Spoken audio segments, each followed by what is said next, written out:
Did you know that 2/3 of people with osteoarthritis are of working age, and it's one of the leading reasons people quit working? So Barbara came in to see me in the clinic last week. She was feeling distraught.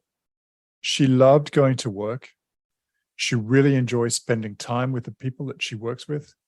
And she's worked in the same job for the better part of the last 30 years. So it had really become part of her identity. Her knee pain was getting to a point where she was finding it increasingly difficult to get from the train station to the office. And some of the lifting tasks that she had to do around the workplace left her in agony. Do you ever get joint pains at work and wonder to yourself whether they're related? There are many reasons for the development of osteoarthritis, many of which we've discussed in previous episodes of the show, including joint injury, being above a healthy weight, and increasing age. However, having a physically demanding job may also put you at risk of the development of osteoarthritis.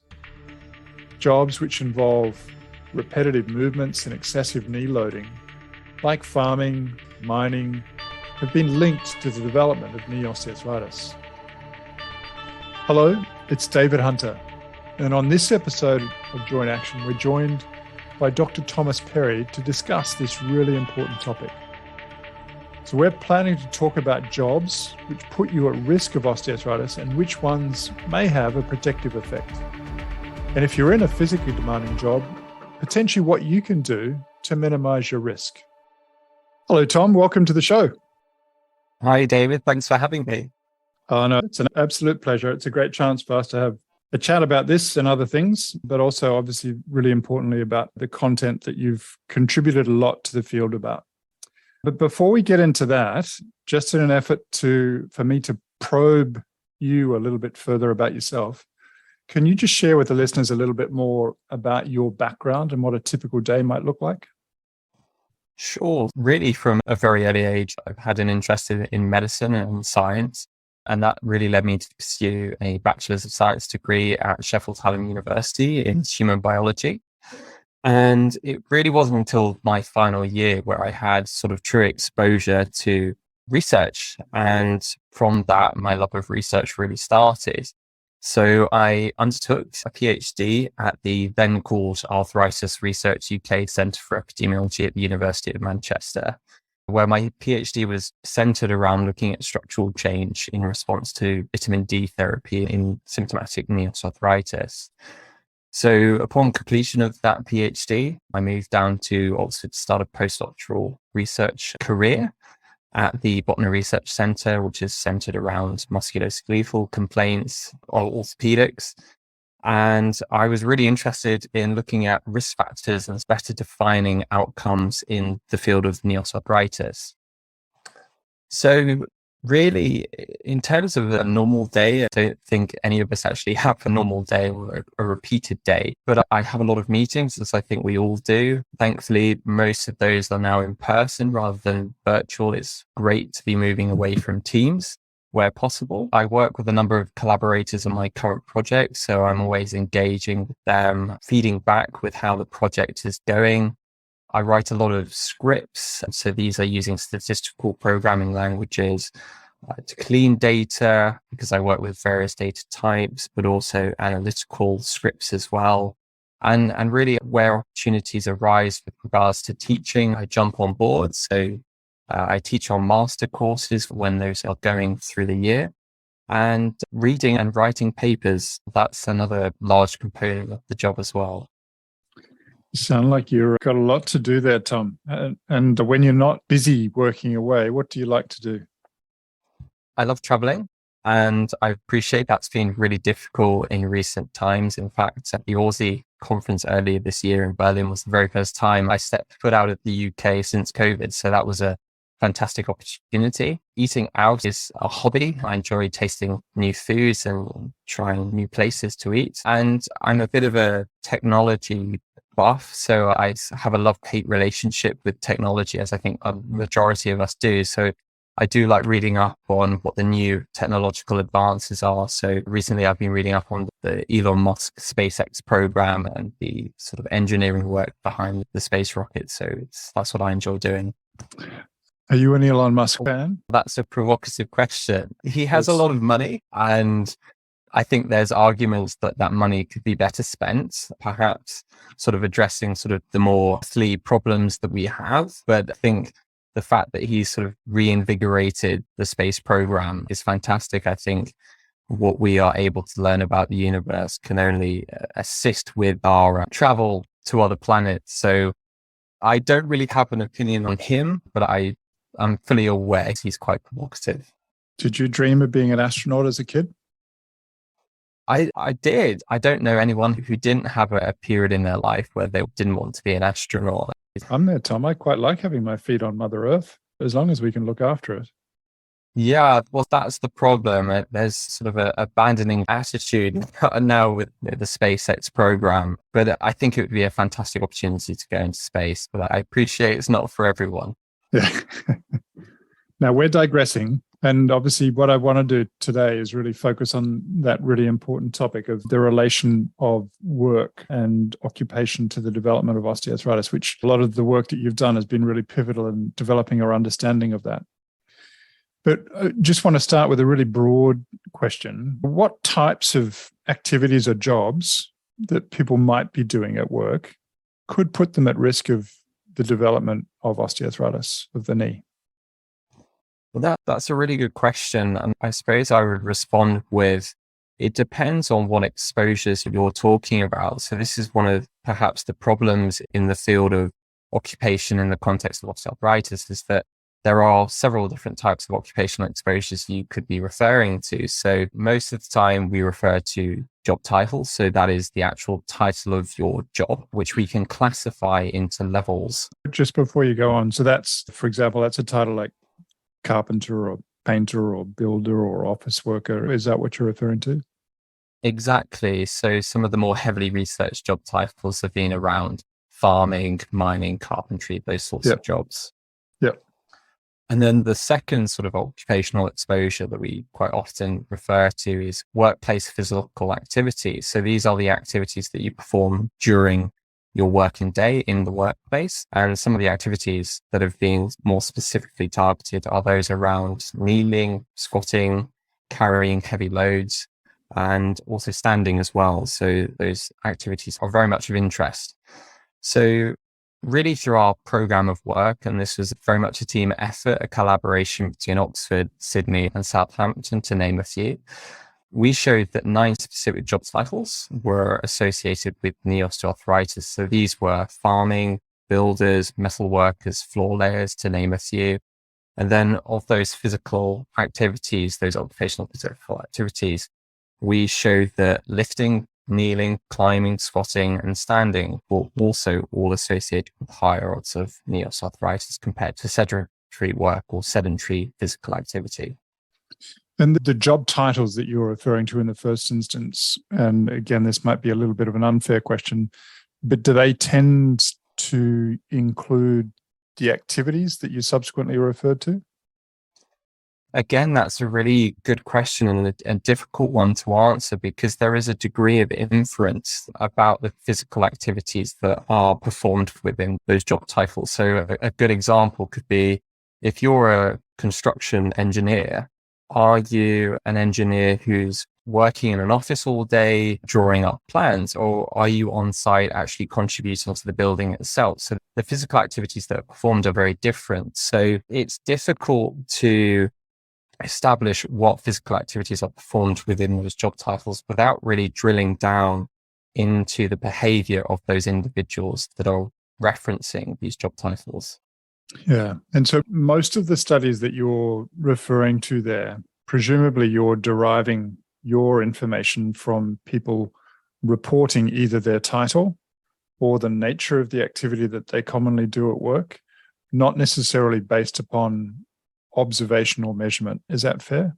That's right. So the cohort studies that we used for our own studies, these were self-reported job titles and or physical activities. And one of the sort of beauties to the cohorts we used is that we were able to use follow-up data. So we were able to track development of knee osteoarthritis over time.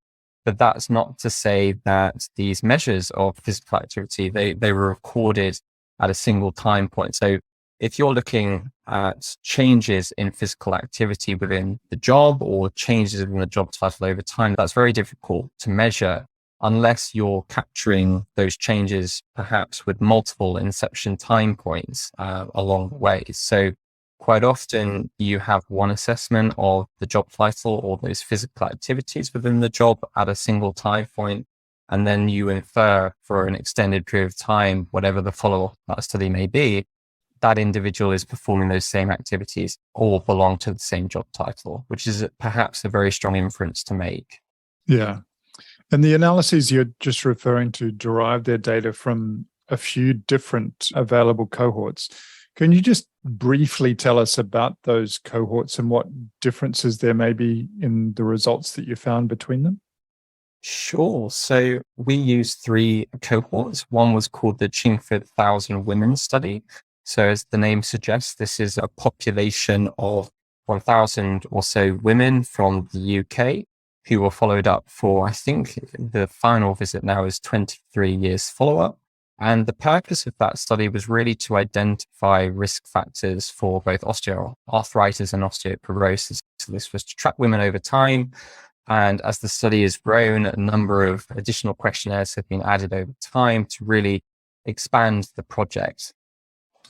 And we also used 2 American-based studies, so the Osteoarthritis Initiative, or OAI, and also the Multi-Center Osteoarthritis Study, called MOST. And both are approximately of between 3,000 and 4,500 individuals at risk of developing specifically knee osteoarthritis. MOST and OAI are what we would consider observational cohorts. So whilst they're not representative of the general population, they are enhanced populations. So they may be at an increased risk of knee osteoarthritis, as I described, because they might have a high BMI, for instance, or might have higher levels of activity, or they might have a number of other risk factors that predispose them to knee osteoarthritis. And when you looked at those different cohorts, did you find that the results were reasonably similar between them? Well, it's a bit of a mixed bag, actually. So we had several key findings from the study we're describing. So we observed specifically in the osteoarthritis that heavy manual occupations were associated with an increased risk of incident radiographic knee osteoarthritis. That's the development of new X-ray changes consistent with osteoarthritis. Sorry, keep going, Tom. That's correct. But we didn't observe that in the Chingford study. And also that association was really only observed among men. So men working in heavy manual occupations in MOST had an increased risk of radiographic knee osteoarthritis. So there were a couple of really interesting findings there in the respect that the associations we were seeing specifically for incident radiographic knee osteoarthritis were really only observed in men and in specific cohorts. Incident radiographic knee osteoarthritis was not the only outcome to that study. We were also looking at symptomatic radiographic knee osteoarthritis. So that's the development of pain with incident radiographic knee osteoarthritis. And within that, we found that no association was observed among women. So women, we didn't observe an association between incident and symptomatic radiographic knee osteoarthritis and occupation.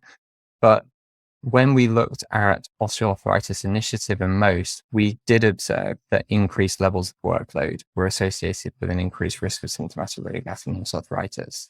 So some slightly different stories going on there. And I think what this is evidencing is that occupation is incredibly difficult to measure. And it's important to use multiple studies, different cohorts, different studies, really to advance our understanding here to see if these associations are really true, they really exist, or whether they're occurring in sort of isolated factions within specific populations. Yeah, and I mean, obviously part of this relates to the limitation you were mentioning before, is that if we rely upon self-reported job title or self-reported activity as opposed to what truly is happening in the workplace, it becomes quite difficult. I guess a couple of questions. So one is, when you say that people with heavy manual exposures are at increased risk, compared to who or compared to what? And are there any particular jobs that actually appear to be protective against the development of osteoarthritis? Great question. So with regards to your first point, when we're talking about increased risk associated specifically with heavy manual work, this is in reference to sedentary occupations, either be classified, or sedentary physical activities. So sedentary occupation might be an office worker or someone like that?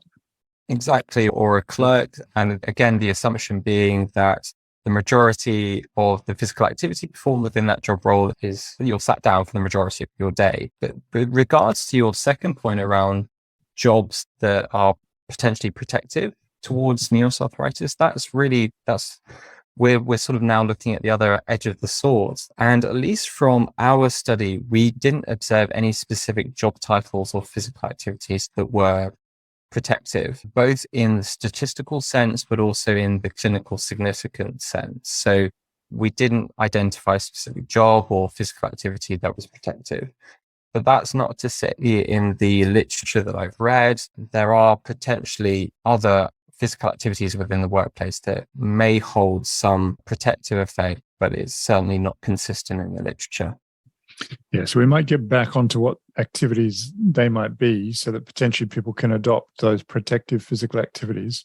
But before we do that, any relationship here at all between occupation and other sites of osteoarthritis? Because obviously we've been focused on knee osteoarthritis, but what about hips, hands, other joints? So again, a lot of the research on this is focused on the knee joints, but I suppose to some extent you could consider the hip also part of the lower limb here. And at least again, in the context of our own study, we didn't explore other sites, but the literature out there specifically for hip is very comparable to the knee. With regards to upper limbs, such as the hands, there's certainly more interest and growing interest specifically around hand particularly, but I don't know of any marked papers that say one way or the other regarding physical workplace activities or job titles that are associated with an increased risk of hand OA. But that's an area of interest and it is certainly growing. Yeah, I mean, there's some really old epidemiologic literature, at least for hip osteoarthritis, suggesting that at least farmers may be at increased risk. And for those people who may have developed hand osteoarthritis, you know, people who are involved in, again, heavy manual work, jackhammer operators, people who are doing a lot of heavy manual work, again, but a lot more work probably needs to happen. Now, obviously, I guess a lot of the listeners out there or you may be very interested in trying to determine what you can do to reduce your risk of developing osteoarthritis. So, Tom, any advice that you can give those people who might be thinking about reducing their risk, reducing the physically demanding elements that might place them at greater risk? Or what are the role of other risk factors here that we know that might cause osteoarthritis contributing to this as well? Again, we're talking about sort of the protection against risk of OA, which is incredibly important. So the general advice I would give is use appropriate workplace protective equipment where that's available and where that's provided. If not, go out and get it. So this is potentially anything from using, say, a knee brace to increase the stability of your knee joint if it's unstable, if you've got some malalignment perhaps. And also, if your job involves a lot of kneeling, wear knee pads to help minimize that loading through your joint. And also have discussions, again, where possible with your employers, undergo risk assessments, have some sort of evaluation of the activities that you're performing on a daily basis that may be detrimental to your long-term risk of osteoarthritis. With regards to other risk factors that feed into osteoarthritis, BMI is an important one. This has been consistently shown to increase your risk of knee osteoarthritis. So with increasing BMI, increasing age, particularly, your risk grows. So again, along with the general guidelines for management of knee osteoarthritis, weight loss where it is appropriate and recommended by your clinician, that's an important consideration as well. Superb, Tom. And that's, I think, a really broad and good coverage of a very complex area. And just to really briefly recap it. So if you think that you're at risk of developing osteoarthritis and you're in an occupation that may place you at greater risk, think about the concepts and the central tenets that Tom was just talking about there, particularly with trying to modify those activities. So we know that heavy manual loading, particularly for knees with the knee in a bent or a flexed position where the knee experiences a lot more load, potentially places you at greater risk of osteoarthritis of the knee. So that if you don't need to do a particular activity with your knee so bent and or spend long periods of time with your knee bent, such as in a squatting position, and particularly if you've got excess load that you're carrying, again, try to minimize those activities as best you can. So if you've got a choice between carrying the load or putting it in a wheelbarrow, potentially consider if this is a regular load that you're needing to carry using the wheelbarrow. Because again, whether that load is extrinsic outside your body or intrinsic, so your own body weight, potentially it all plays an important role in contributing to osteoarthritis. Now, Tom, before we move on from the topic of occupation, any resources that you think would be valuable that maybe online lay resources that people might be able to dig into? We'll provide the references for the important work that you've done, but any resources that you think might be helpful here as well?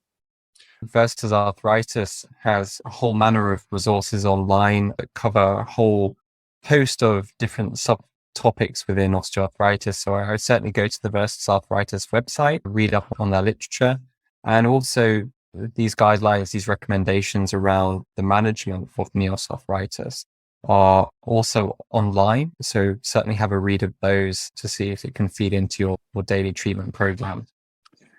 Wonderful. All right. Now we're going to get a little bit more into the probing and delving about who Tom Perry really is. Reflect on this as a brief interrogation session. It's been such a long while since I've had the opportunity to do this to you, Tom. So just sit back, relax, and just imagine that these are questions that we're talking about in a pub.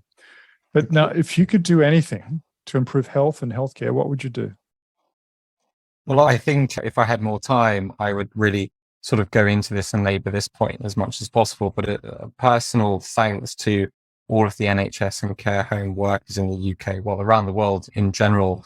I think there's a real problem with retaining staff and also around access to healthcare.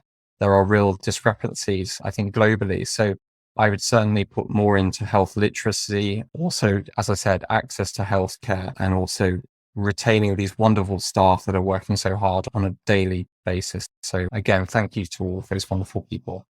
Yeah, no, you should be a politician at some point in your life, because I think there's not enough recognition of the workload and the burnout that I think a lot of people are experiencing in the health system. And I think the more we can do to help those people, it's really important. And as you mentioned, another really key and important focus here is trying to address the disparities in equity within the healthcare system, because we know that some people are getting much better healthcare than others, and the reasons for that are oftentimes abundantly clear, but our health systems and policymakers are not necessarily doing as much as they could to address those. But anyway, I'm going to digress and get on my soapbox for too long if you keep me going there. Why do you do what you do? What's your key motivation here?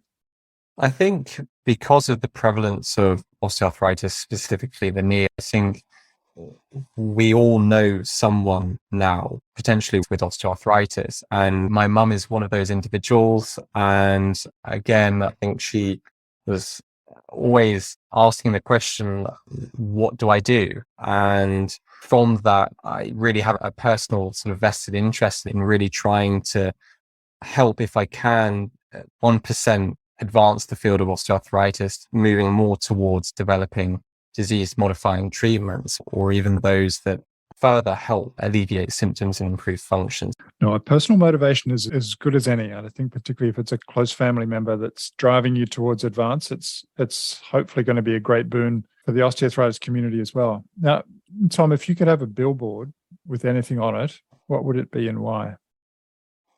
Again, sort of stemming to my previous comments around COVID, I think the last few years have been really difficult for all of us in some shape or fashion.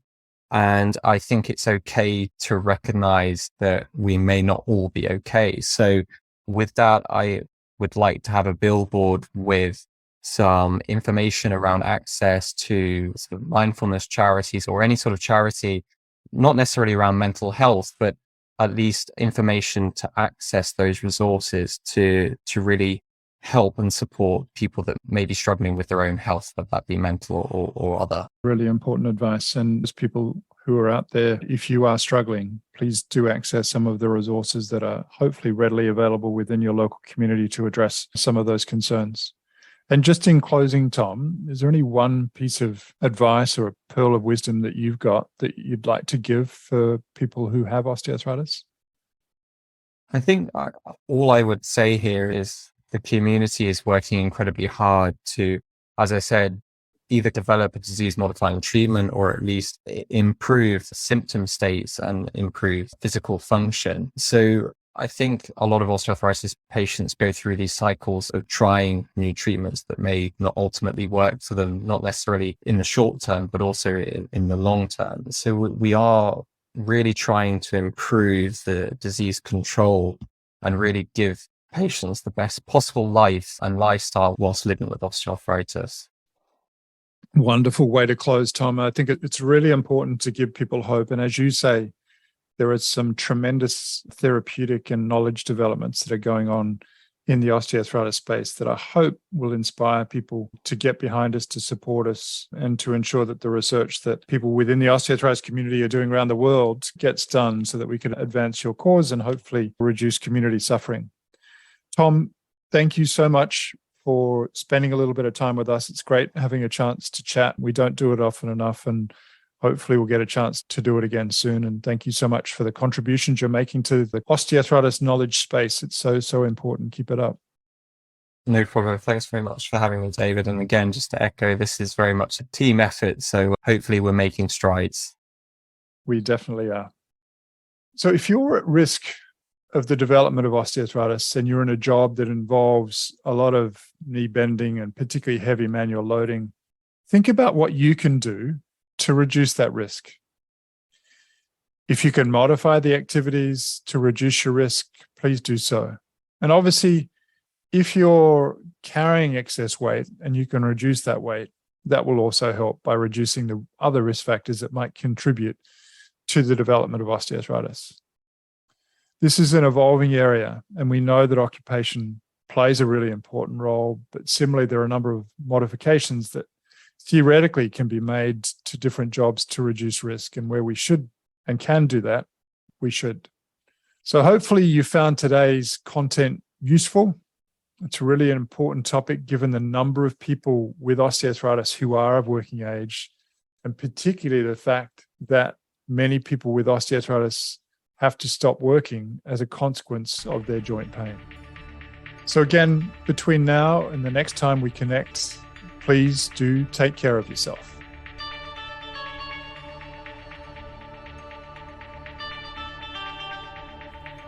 Thanks for listening to Joint Action with David Hunter. If you like our show and want to know more, visit www.jointaction.info. If you have any questions, you can email us at hello@jointaction.info and follow us on Twitter @jointactionorg. This podcast was hosted by David Hunter, edited by Vicky Duong, music produced by Jordan Hunter. The information posted on this podcast is not intended to diagnose, treat, cure, or prevent disease. Anyone seeking medical advice should consult a health professional.